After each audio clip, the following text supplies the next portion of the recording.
Lourdes Chica, parents ni Dore Pangilina Belmariano, napapikit, napailing sa lampungan. Halo-halong emosyon ang naramdaman ng iba't ibang mga celebrity na di mo amano.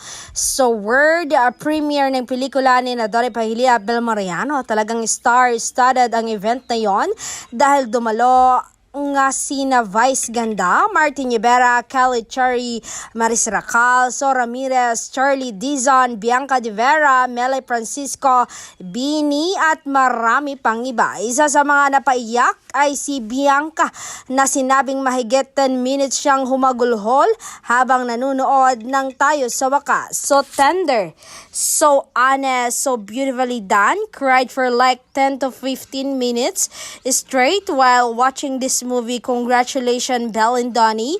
You both have a way of making people fall into the story with you. I will always be a huge fan of the kind and sincerity and heart you both bring and to your work, sabi ni Bianca sa Instagram.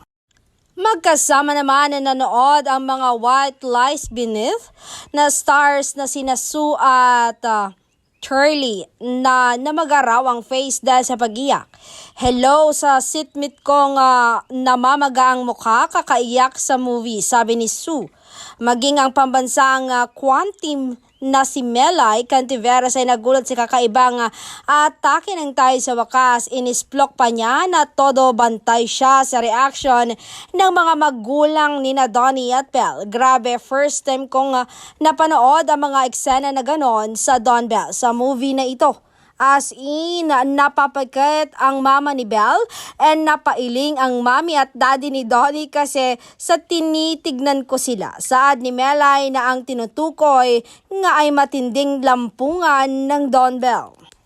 Simple pero makabuluhan naman ang reaksyon ng kapatid ni Donnie na si Hannah Pangilinan. Bakit kasi magwawakas? Sabi niya na inayunan ng mga Don Belle fans. Ang tanong ay, final na ba talaga na ito na ang pansamantalang huling proyekto ni Donnie Pangilinan at Belle? Dahil ilang fans na rin ang humihingi ng sequel matapos nila itong mapanood. Pero abangan natin yan dahil tila may announcement sila.